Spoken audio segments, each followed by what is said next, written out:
சிக்கன்னாலே தொக்கு, ஃப்ரை, குழம்பு இதை தவிர வேறு என்ன நீ பெருசாக பண்ணுறோம் கேட்குறவங்க வாய் அடைக்கிற மாதிரி இந்த மாதிரி ஒரு சிக்கன் ரோஸ்ட் ஒன்று செஞ்சு கொடுத்து பாருங்கள். இது டேஸ்ட்டு சும்மா தாறு மாறாக இருக்கும். இது ஒயிட் ரைஸ், சப்பாத்தி, தோசை எல்லாத்துக்குமே செம்ம காம்பினேஷன். நான் இன்றைக்கி 1/2 கிலோ சிக்கனில் 1 ஸ்பூன் வெறும் மிளகாய்த்தூள், 1/4 ஸ்பூன் மஞ்சள்தூள், தேவையான அளவு உப்பு சேர்த்து 1/2 hour முன்னாடியே மேக்னேட் பண்ணி வச்சுருங்க. இப்போ ஒரு பேனில் 2 ஸ்பூன் மல்லி, 1 ஸ்பூன் மிளகு, 1 ஸ்பூன் பெருஞ்சீரகம், 2 கொத்து கருவேப்பிலை சேர்த்து நல்லா ரோஸ்ட் பண்ணி ஆற வச்சு அரைச்சி எடுத்துக்கோங்க.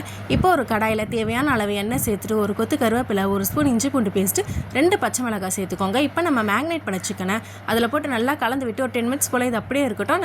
தண்ணி எதுவும் சேர்க்க வேணாம், மூடி போட்டு வச்சுருங்க. இப்போ 10 மினிட்ஸ் கழித்து நம்ம அரைச்சி வச்ச மசாலா, கொஞ்சமாக chilli flakes, 1/4 spoon garam masala, தேவையான அளவு உப்பு, 2 பெரிய சைஸ் வெங்காயத்தை ஸ்லைஸாக கட் பண்ணி அதையும் நல்லா சேர்த்துட்டு 1/4 டம்ளர் தண்ணி ஊற்றி அதுவும் நல்லா அப்படியே இருக்கட்டும். ஒரு 15 மினிட்ஸ் போல் அது அப்படியே இருக்கட்டும். கலந்து விட்டு இப்போ 15 மினிட்ஸ் கழித்து கஸ்தூரி மெத்தி போட்டு இறக்குனீங்கன்னா ஒரு செம்மையான சிக்கன் ரோஸ்ட் ரெடி. கண்டிப்பாக இதை வீட்டில் ட்ரை பண்ணுங்கள். மறக்காமல் நம்ம சேனலை சப்ஸ்கிரைப் பண்ணிடுங்க.